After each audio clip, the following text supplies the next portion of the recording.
闹钟翻来覆去的响，我顺手关了，继续睡。不到半分钟，再次响起，又关又响，循环往复。我弹跳坐起，摸到手机一看，整整30个闹钟，半分钟一次。肯是我那聪明冷酷的儿子设的。哭哭，有这样的儿子，我的福气肯定还在后头。妈妈，妹妹，快起床了！帅气又精致的儿子穿着运动服站在床前，催我们起床。再睡一会，我将手机关机，抱着女儿窝回去。根据时国87个综艺103季统计，导演组最喜欢突袭，说7点到，往往6点半就到了。你们确定继续睡？确定。我和女儿的声音异口同声响起。安了，就算7点到，睡到6点20也来得及的。可妈妈，你没收拾行李，那也来得及。我什么都听不见，陷入沉睡中，隐约听见了儿子的一声长叹：“你们小声点，别吓到我妈妈了。”哇，小男子汉啊！你那么暖，你妈妈知道吗？我猛然惊醒，完了，完了，睡过头了。我手忙脚乱捞起女儿，胡乱穿衣。女儿凑过来：“妈妈，别急，我给你准备好衣服了。”我有些惭愧，又快快乐乐地接受了。女儿就是贴心。母女俩穿着亲子装出去，3人坐在一起录了先导片。导演宣布可以走了。好嘞，赶紧走。不对，我忘了收拾行李。我是个拖延症晚期患者，不到最后一刻绝不收拾。我讪讪一笑，想请导演等等。儿子已经拖了1大2小的行李出来了。太好了，还是儿子周到。我捏捏他小脸蛋，亲了他一口。子仔真乖，儿子耳根都红了。谢谢妈妈。我们落地后还需要步行一段不短的距离。走着走着，就遇到了同来参加综艺的几个女星，其中一个没做好准备，她穿着高跟鞋，一手抱娃，一手拖着行李箱，特别吃力。她试图和儿子商量：“大宝，你自己走一走，好吗？”“不要，不要，我就要你抱。”他无奈地咬牙继续。另一边，坐在行李箱的女孩听着哭声也开始闹腾：“妈妈，我饿了，想吃包包。宝贝，再忍一会好吗？”“不好，不好！”呜呜呜，哭声越来越大，大有和那个男孩比拼谁哭声更大的架势。我去，都那么不省心吗？我看得入迷，一不小心踩了石子。儿子扶我：“妈妈，看路。”女儿细心开道：“妈妈，跟我走，我踩过的地方都是安全的。”所有人向我投来羡慕的目光，我的窘化作自豪。这样的儿女，他们可求不来。几个萌娃又开起哭声交响乐。不，我就要留下零食，我要回家。妈妈们赶紧安慰孩子们，可惜收效甚微。一个女孩得不到满足，坐在地上打滚。我就要，你不给，我就不起来。我瞠目结舌，还可以这样？有镜头耶！儿子看我和女儿都看得津津有味，立即说道：“妈妈，妹妹不能学哦，有镜头。你们以后会社恐的。”我脚趾抠出一栋别墅，不至于，不至于。我这个亲妈再怎么不靠谱，也不会不靠谱到那个份上。好不容易哄好孩子的周诗雨听见了，眼色一冷：“真乖呀，你们爸爸一定把你们教得很好吧？”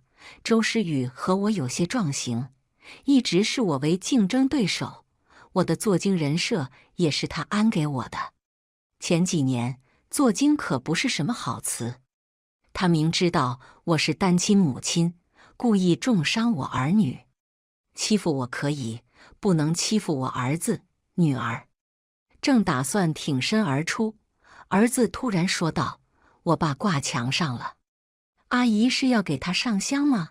女儿接话：“爸爸一直看着我们呢。”我差点跌倒，那是我骗他们的。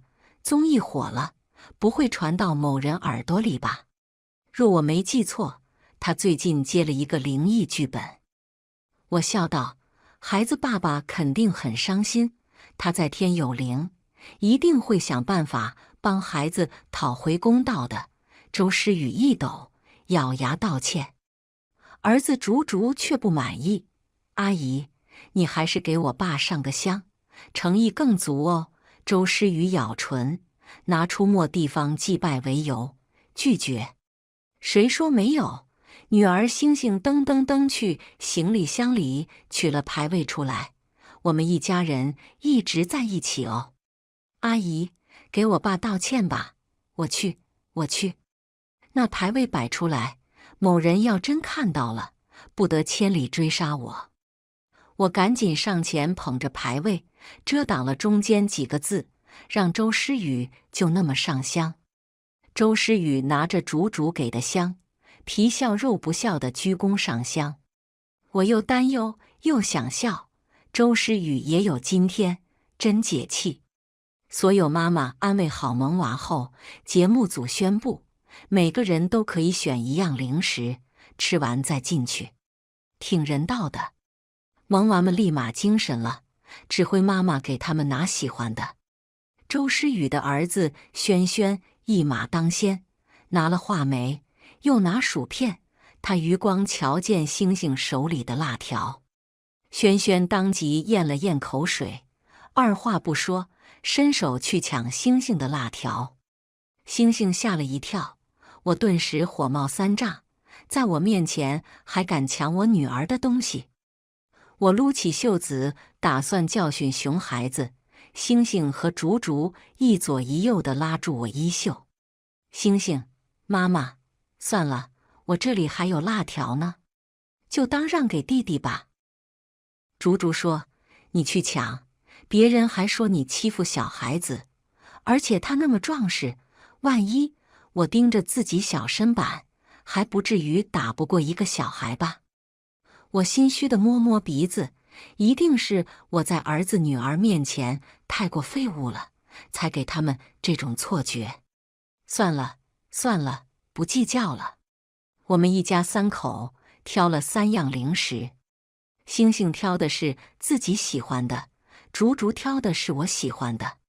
子仔真乖，我拿着竹竹喜欢的山楂片递给他，他眼睛一亮：“啊，不行！有摄像头！”我差点没笑死。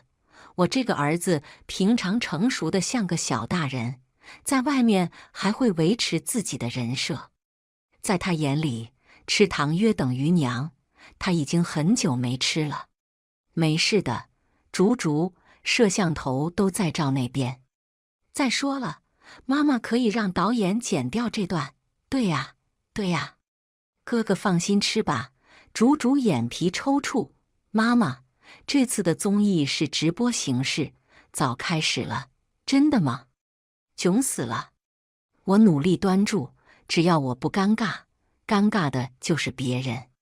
星星拖来行李箱，围成一个圈。妈妈，站过来。哥哥，我们挡着你，你就可以吃了。不会有人看到你的。可是宝贝，你好大声啊！你没看到你哥哥起伏的胸膛吗？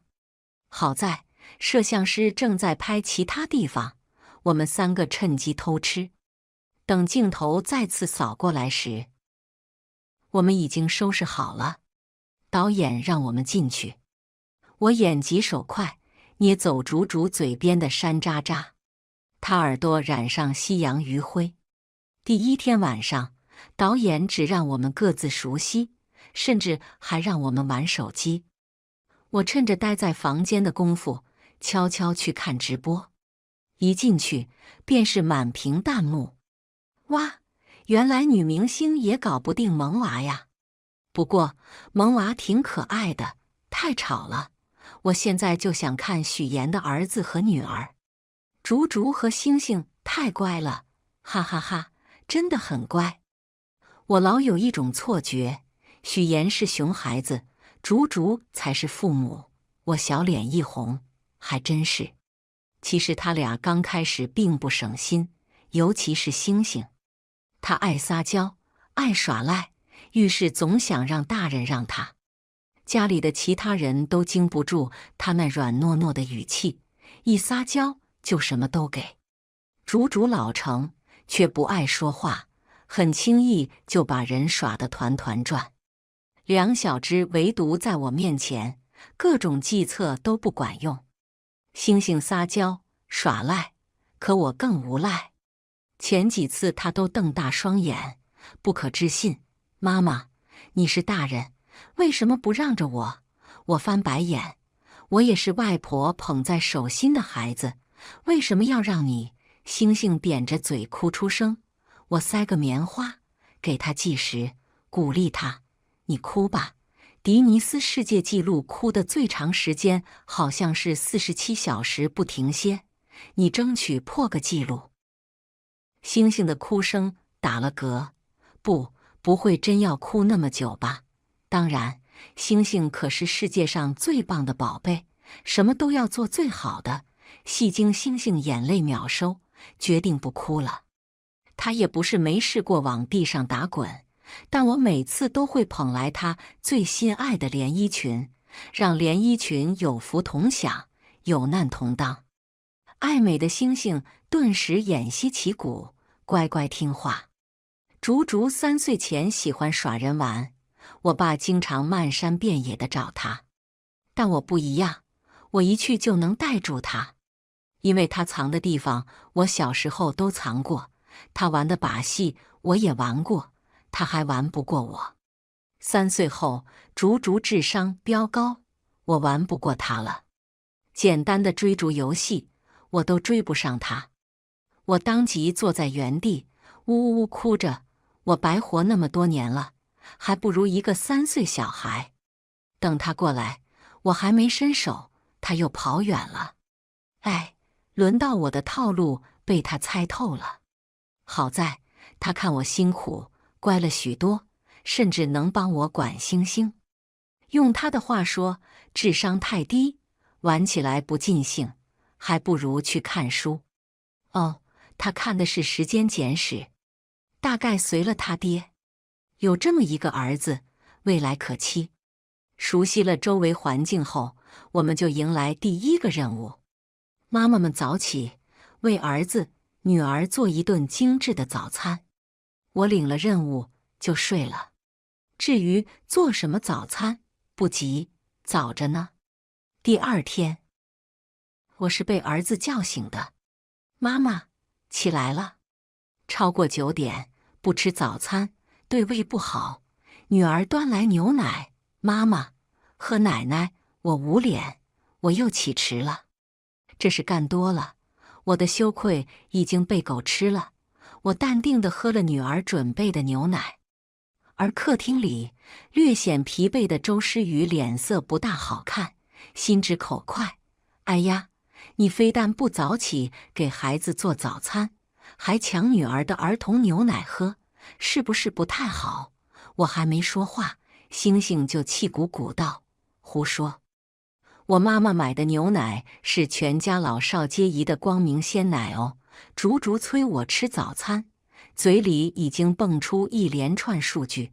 光明乳业已成立26年，2022年入选国内500强，采用的乳牛、企业数据、配料表，如何补充人体所需的钙、锌等元素，竹竹都说出来了。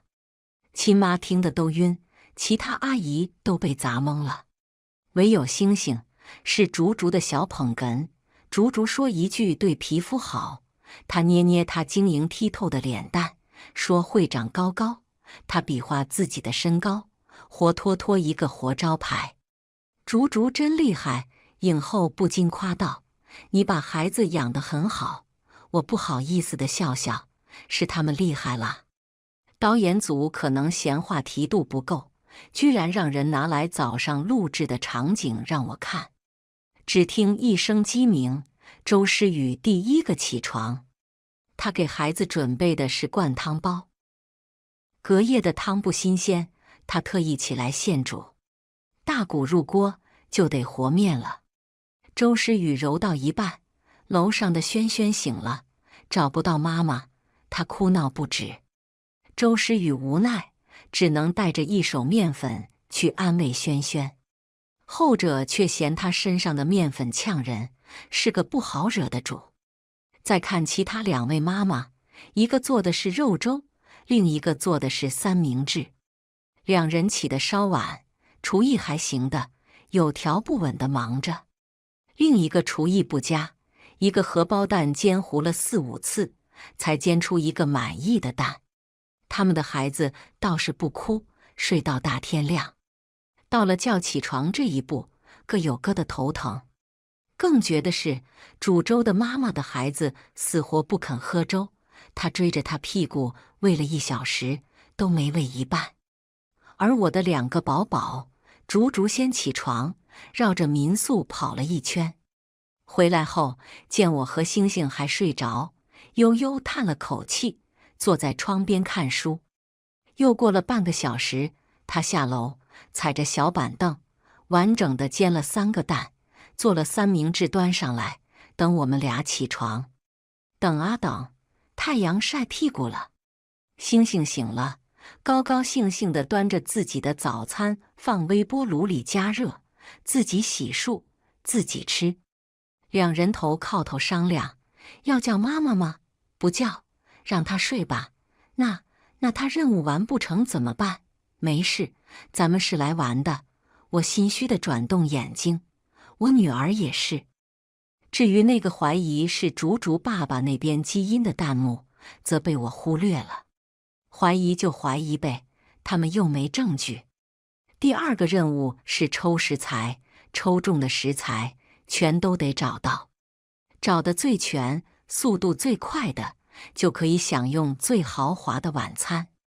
据说有大螃蟹，竹竹和星星都爱吃大螃蟹，我们3个眼睛亮晶晶，摩拳擦掌。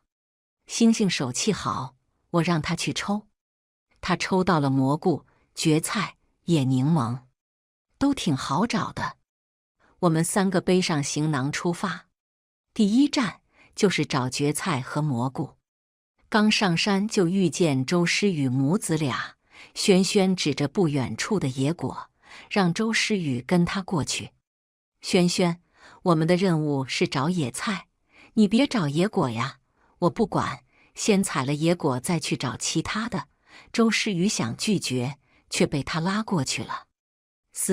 还好我儿子、女儿都不熊。妈妈，我们去哪里找蕨菜和蘑菇啊？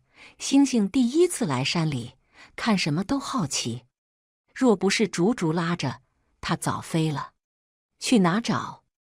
我隐隐约约记得，蘑菇喜阴、喜潮湿，蕨菜、竹竹一本正经地说出2种植物的习性，又根据山的走势，我们所在的纬度推测出大概位置。我和女儿星星眼，哇，子仔哥哥好厉害哦！我们没有半点怀疑，跟着竹竹走了。没多久，真找到了。我们连忙采了好多蘑菇、蕨菜，竹竹跟在后面检查，丢了几个蘑菇出去。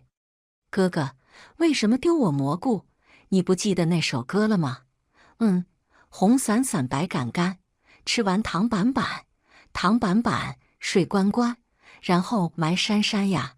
我努力憋笑，竹竹啥都好，就是五音不全，顶着严肃脸唱歌的时候真的很好笑。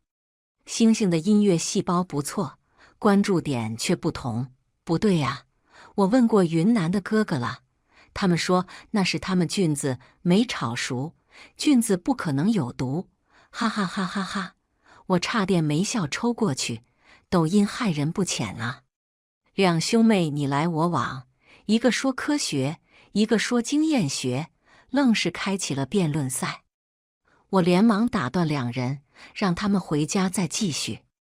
我们采了蘑菇、蕨菜，慢慢往回走。我看见了一片竹林，想起竹竹爱吃竹笋，就让他们等我一下。我拿着小铁铲去挖竹笋。竹林的竹笋很好找，我不一会儿就挖了几个，还打算再挖几个。我突然看到了不远处的一个青色物体，好像还会蠕动，不会是竹叶青吧？我最怕蛇，当即抱着竹笋就跑。笨蛋妈妈，不要动！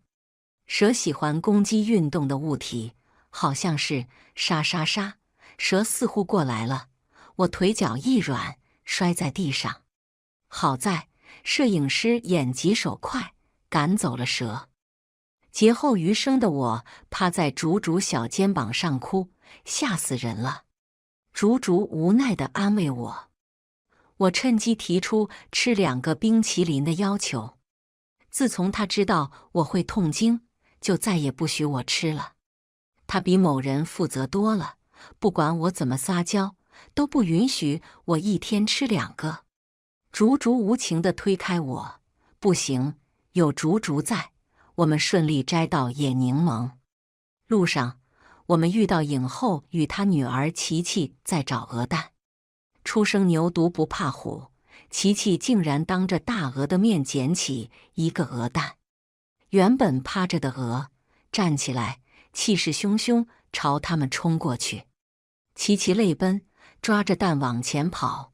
妈妈，快救救我！他不会拐弯，直直冲向影后怀中。影后被他撞得一个踉跄，两人还没来得及跑，大鹅已经啄过来了。影后眼疾手快，给琪琪挡了一下，嘴上劝他：琪琪，快放下蛋！我不，那是我好不容易拿到的。呜呜，妈妈，我害怕。说话间，鹅又啄了几口，看着真疼。可不管影后怎么说，琪琪都不放。不敢看了，真坑妈！我拉着儿子、女儿就跑，成功拿到桂冠。我闲得无聊，去旁边围观其他人抓鸡，又是一场精彩的大戏。我正笑得欢，经纪人给我打电话，他告诉我，我和我的龙凤胎火了，有好几家品牌找我代言，包括上午我们提到的光明乳业。光明乳业名气虽不如蒙牛、伊利，但它也是排得上号的老牌企业，可以增加我的国民度。怎么那么突然？大家伙都爱看你摆烂式带娃，而且你天才儿子太长脸了，女儿又很可爱，会带货。光明的鲜奶卖爆了，还真是意外之喜。我恍恍惚惚打算接下，竹竹却说他得审核一遍，看看哪个靠谱。哈哈哈，竹竹都比你靠谱。我眨眨眼，那是我一个人的福气。夜晚吃晚餐时，有人欢喜有人嚎。我们一家3口丝毫不受影响，吃得非常香。妈妈们不好意思找我们，但他们的孩子馋，孩子又没什么心眼，鼓起勇气找我们要吃的。那些个小鬼头特别机灵，一人上来问了，其他人也涌了过来。龙凤胎看我，让我拿主意。我想了想，把他们最爱的几个菜放到一边，保证了我们自家的供给，再把其余的菜分给其他孩子们。在我这，自己人永远比外人重要。周诗雨又有意见了，他阴阳怪气，不想分享可以不分享，让孩子吃你不要的，算什么？我的孩子，我自己疼啊！我反对回去。周诗雨顿时不作声了。几个小孩倒是吃得挺开心的。竹竹顿时升级成孩子王，所有孩子都佩服他。叽叽喳喳问他10万个为什么，神奇的是，他居然能回答得上来。看样子他情商也不低呀，比他爸强多了。睡觉前，星星不知从哪里拿到一个棉花糖，喜滋滋地说他要吃完。他最近换牙，不能吃那么多甜的。我想了想，和他说：“妈妈要吃一口。”星星顿时收回棉花糖：“不行哦，妈妈一口就没了。”哟，聪明了。我又哄他：“行，那你去洗洗。”洗干净再吃。星星怀疑地看着我，又看竹竹，后者当没看见。棉花糖的甜美诱惑了他，他也懒得想了，去洗棉花糖。水一冲，棉花糖整个没了。星星大哭，我大笑，哈哈哈，真好玩。竹竹叹气，乖乖去安慰妹妹。我也安抚星星。带娃综艺的流程差不多，无非是给娃准备好吃的，一起度过亲子时光。对比其他人的兵荒马乱，我们很顺利地度过了。哎，我好不容易才让儿子、女儿省心，在镜头面前也不装了。我不退步，他们就不会得寸进尺。导演很满意，派人送我们去机场。刚下飞机就接到经纪人的电话，他让我们走 VIP 通道。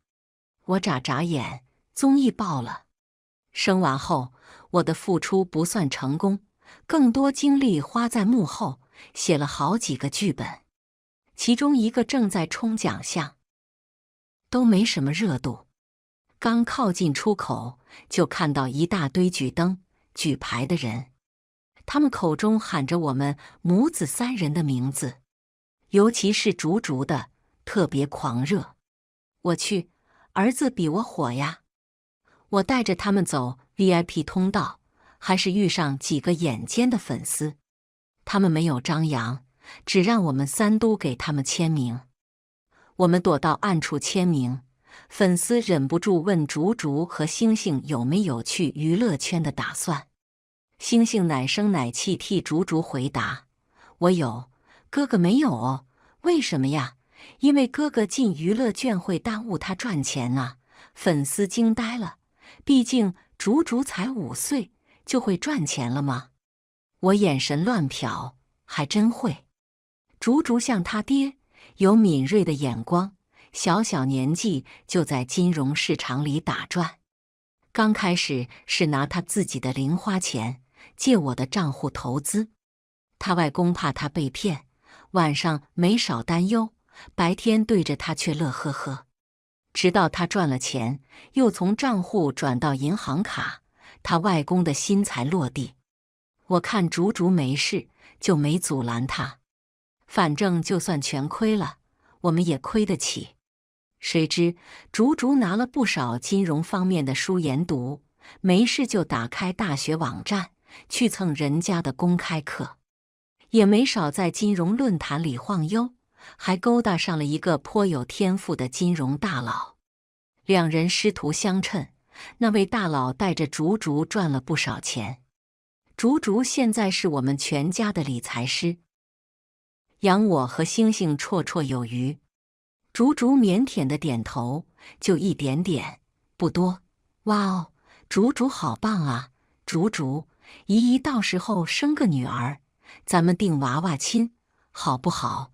粉丝一激动，声音飙高，引来其他人的注目。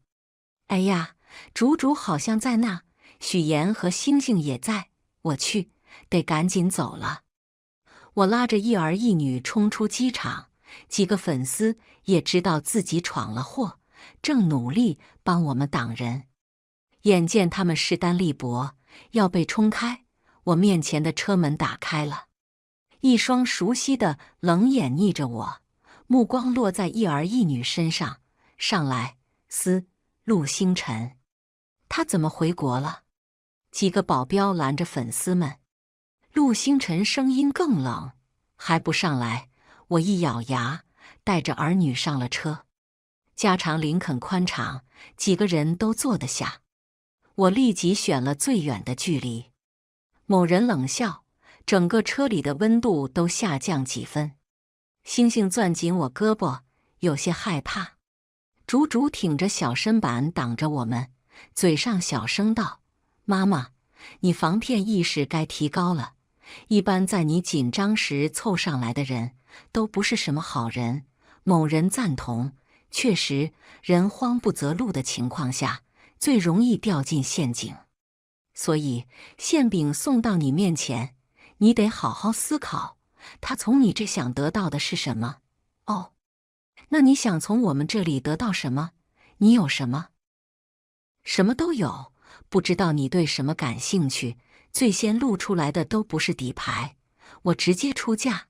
你最珍贵的东西，他们你来我往，试探对方的底线。我和星星越听越不明白，只觉得竹竹好像逐渐占据下风。看来，儿子聪明有时候也不是什么好事。到了家门口，我以最快的速度溜下车。我看着眼前的行李箱和睡着的星星犯了难，我一个人搞不定，竹竹还太小，也拿不动3个行李箱。算了，跑2次吧。某人一点绅士风度都没有，袖手旁观地看着我把星星抱上去，又下来拿行李箱。哼，祝孤身。我拉起行李箱，一只修长的手按住我的小手。身后抵着冰凉的车门，身前男人身上的热度不断传来，我心跳加速，不敢看他。你干嘛？陆星辰，我们已经分手了。陆星辰炙热的目光盯着我的唇，低下头，可以复合。破镜重圆，没听说过吗？他凑得极近，我们呼吸交缠。我的记忆瞬间拉回我们的过去。那时他还在国内，他是高高在上的投资商，我是只有一部戏播出的半红不红的小新人，被无良经纪公司签下，又被他们逼着去陪酒。我左右为难，只能选择了一个比较熟悉的陆星辰。我们是高中兼大学同学，在高中时我暗恋他，却没和他说过几句话，但在大学却莫名有了交集。我俩爱玩同一款游戏，他又爆肝又氪金，是游戏内的榜一大佬。当时我不知轻重，居然拿着零花钱去找榜一大佬带我。陆星辰就是那个榜一大佬，他虽然无语，但也不知哪根筋搭错了，居然真带我了。我们从游戏上发展到了线下，我才发现，暗恋的人原来离我这么近。但我太过胆小，我们之间总是隔着一层，好像除了游戏也没那么熟悉。那晚，我鼓起勇气给他敬酒，请他当我挡箭牌。陆星辰第一次露出狩猎者的眼神，问我确不确定。当然确定，我求之不得。后来，陆星辰成了庇护我的神，也成了我的枕边人。我一开始很欣喜，却也因为地位不平等而不敢公开这段感情。毕竟我刚入行，不想做什么都让别人觉得是金主捧我，所以我不愿公开。陆星辰又忙，不是在开会就是在开会的路上，后来更把生意扩展到国外。我经常联系不上他，又有人从中作梗，我越发觉得这个男友没什么必要。那时我甚至不知道我是陆星辰的女朋友，还是他的情人。我见多了情人的下场，一颗火热的心渐渐凉了。圈子里陆陆续续传出，陆星辰可能要结婚了，对象是豪门千金。我不敢问，只想快点逃走。于是我趁着他最忙的时候，无理取闹。陆星辰很有耐心，就跟我对星星一般，他就看着我闹，看我能闹到什么时候。我在他面前就像个跳梁小丑，我就干脆把他删了，单方面宣布分手。那段时间他很忙，腾不出手来收拾我，让助理找我几次，不是送礼物，就是当说客。我完全不为所动，后来就淡了。我难过又平静，那本该是我们的结局。戏剧的是，我居然成了带球跑的女主本主了。我第一反应是懵，后来很高兴。毕竟陆星辰那么帅，又那么聪明，我一定能生下一个乖宝宝。去父留子也挺好的。我生娃和带娃期间，陆星辰生意越做越大，顾不得这边。我小心翼翼的，没让他发现。这一次带娃上综艺，就是听说他以后都会定居在美国，而且还找了一个豪门千金准备定亲。我跟他在一起时，他说过在外面的私生子他是不认的，所以我没什么好顾忌的。怎么，他就回来了？哪个坏蛋给我的假消息？我推开陆星辰，想得美。我只想单身。哦，那等你不想单身的时候，再跟我说吧。陆星辰说着，提着我的行李箱上楼了。什么情况？我邀请他进去了吗？我企图拦他，却怎么都拦不了。到了大门口，竹竹居然给他开门。我儿子就这么叛变了，一大一小相对而坐。你今天只能以我师父的身份上门。当然，什么？竹竹的师父是陆星辰。没等我多想，陆星辰的目光便落在我身后的墙上。我连忙站起来，踮着脚跟企图挡住。早知道他来，我就不挂墙上了。墙上是他的照片，不是黑白的。这私底下还挺自恋的，不会觉得我还念念不忘吧？但若他的照片是黑白的，我死得更惨吧？陆星辰明显看见了，他只是笑了笑，催竹竹去睡觉。他拿着一本金融书，坐在床头，给竹竹念书。他的声音十分好听，我都差点睡着了。竹竹也昏昏欲睡，他突然惊醒：“你不会像我妈妈一样，趁我睡着，偷偷去吃路边摊吧？”某人意味深长地看着我：“我会帮你看着他的。”竹竹下巴轻点，睡过去了。陆星辰合上书，拉我到客厅。他没问孩子的来历，只有条不紊地给我做夜宵，味道比之前更好了。你怎么回来了？回来找你，找我算账。6年才回来吗？你以前不是嫌我工作忙没时间陪你吗？我已经找了职业经理，以后我会有更多时间陪你。陆星辰的长指在我手上画圈，时轻时重，带起一片片涟漪。我心乱如麻，死去的心苏醒了。你别急，我有足够的耐心等你。除了你，还没人给我做牌位，挂墙上，还能平安无事的。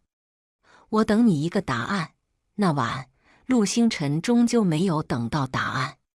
他果然像承诺的一般，每天都来我们这打卡。龙凤胎都是人精，压根不需要我说，他们就知道那是他们的爸爸。他们一开始还刁难他，渐渐的被他人格魅力所折服，越来越熟悉，更像一家人。星星和竹竹居然暗戳戳撮合我们俩了，我有点吃醋。陆星辰怎么那么招人喜欢？一天，我去跑通告，碰上综艺正式播出的日子，各种片段被剪到网上，其他妈妈带娃鸡飞狗的，热度一般，而我摆烂式带娃却爆火了。今晚的通告，还有人采访我，问我为什么会想到摆烂式带娃，因为我也是宝宝啊。我小时候就经常被家长嘱咐，要让着比我更小的弟弟妹妹们。我看到妈妈为我们做出不少牺牲，那时我就觉得父母虽然伟大，但他们牺牲了很多。我以后一定要做个辣妈。我现在算是勉强做到了吧？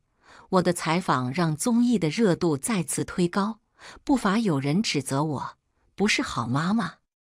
竹竹和星星发了一段视频，替我站台。妈妈先是许言，才是我们的妈妈。网上有一句话说得很好，父母也是第一次做父母，我们可以跌跌撞撞一起成长。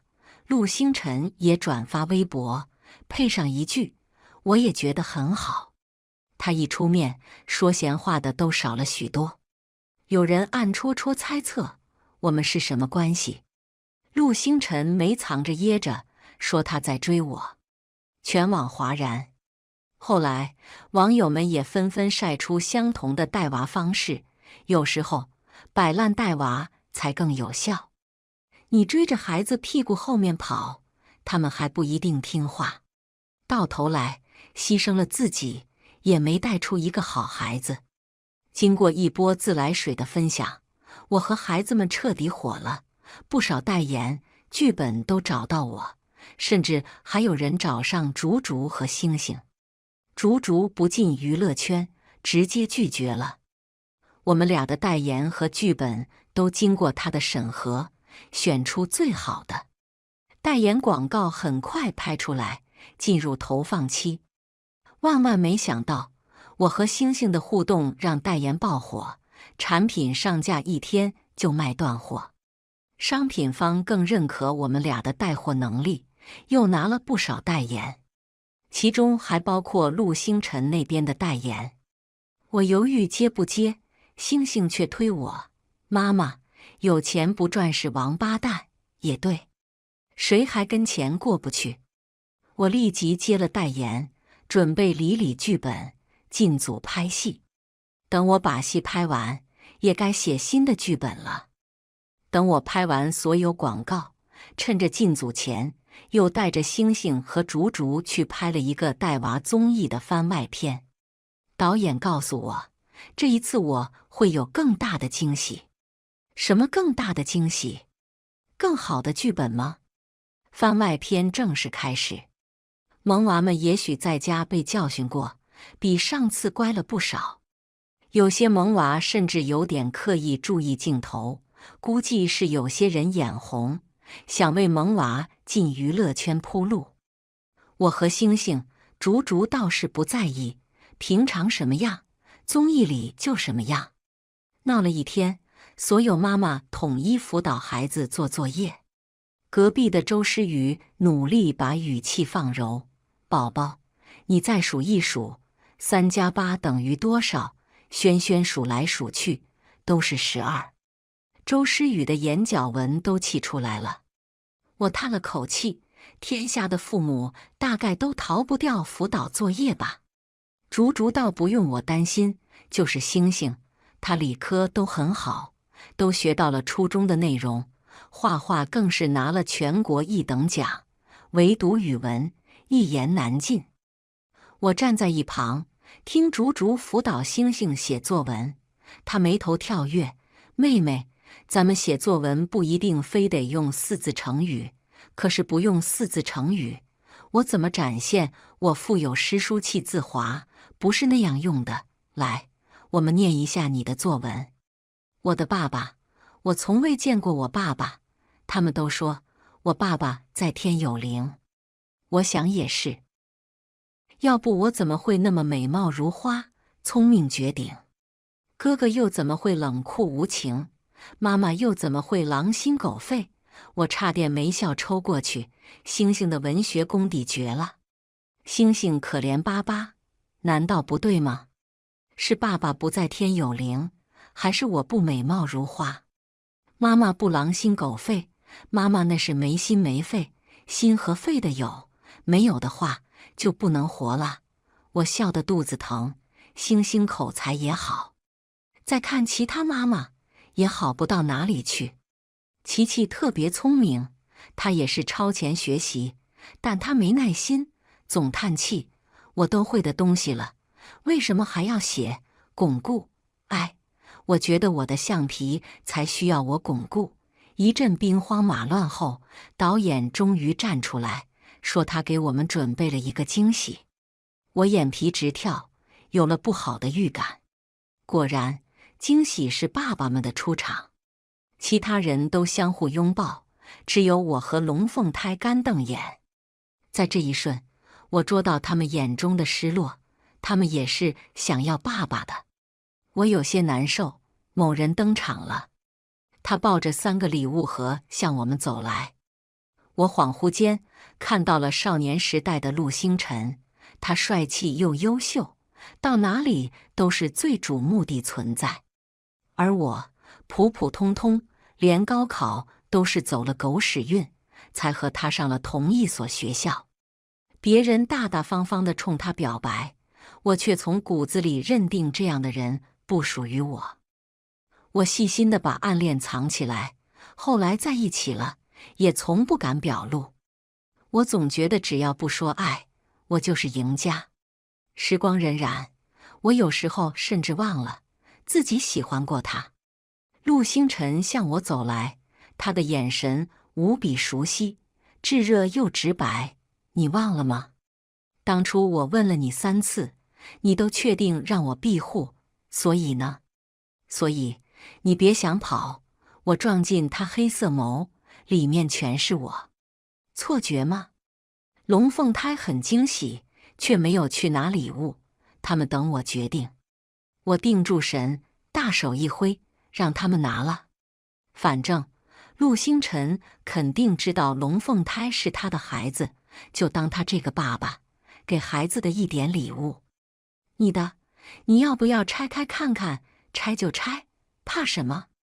拆开后，居然是一个又一个的小盒子，每个盒子上面都有标签，分别是我1岁到27岁的生日礼物。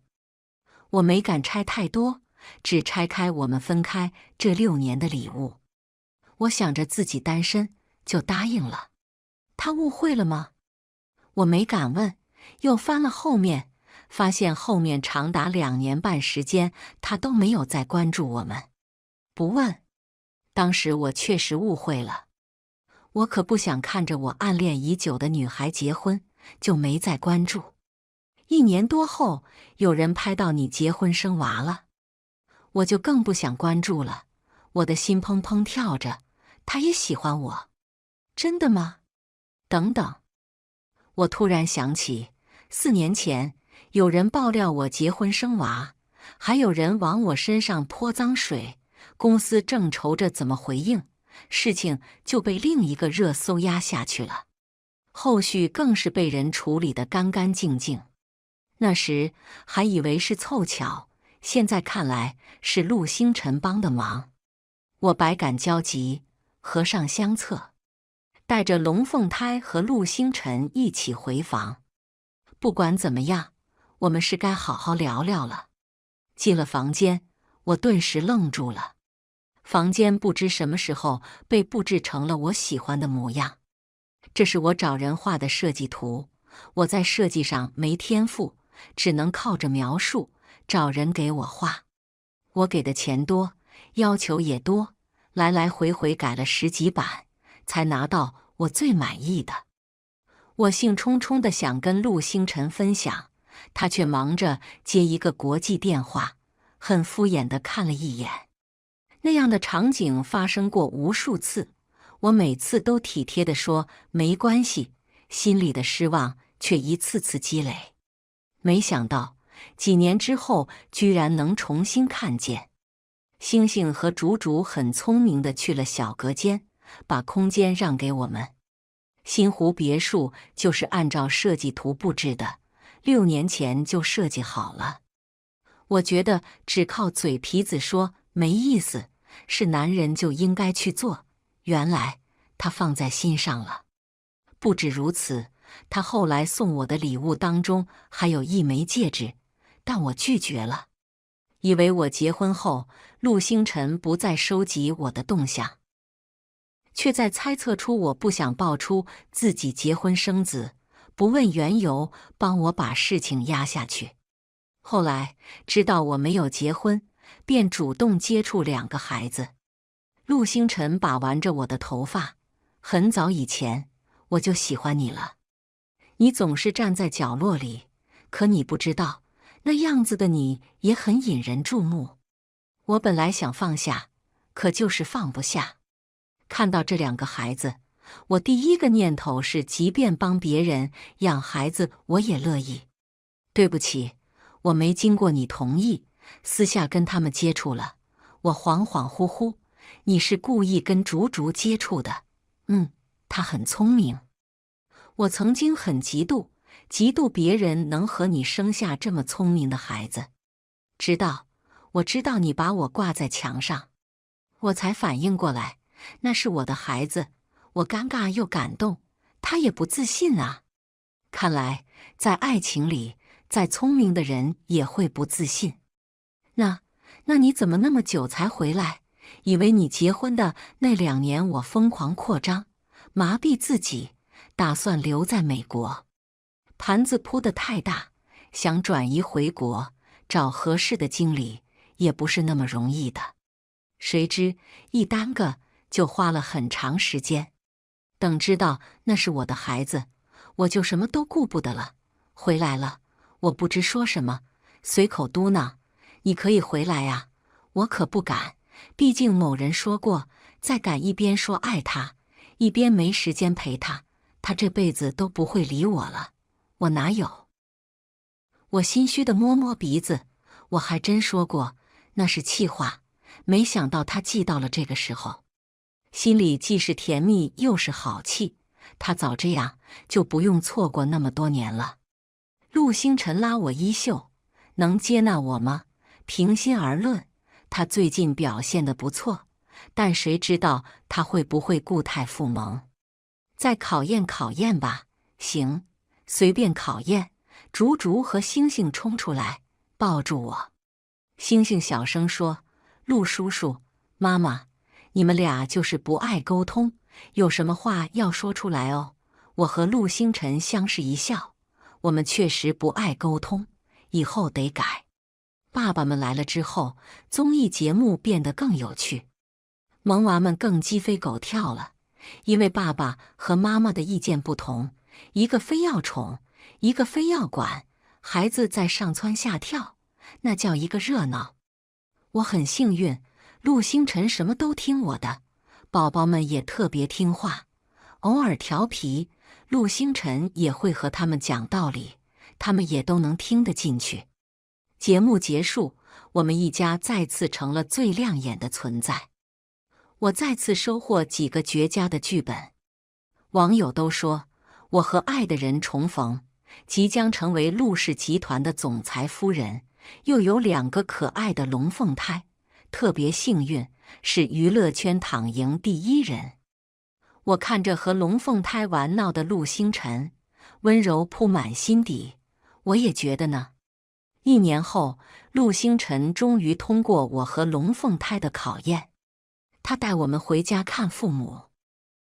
他们都很喜欢我和宝宝，也都没什么架子。我再次收获几个大大的红包和几份文件，连2个饱饱的红包都没我大。我不好意思，不想收。陆星辰却说：“长者慈，你就拿着吧。”我只能拿着了。回家才发现，里面都是支票，还有股权转让书。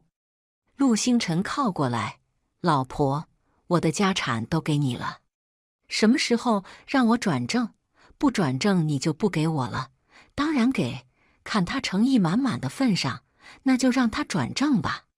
陆星辰高兴地将我抱起：“谢谢老婆。”我勾勾唇，仰头望天，星光璀璨，满目星河。往后余生，携星辰望大海。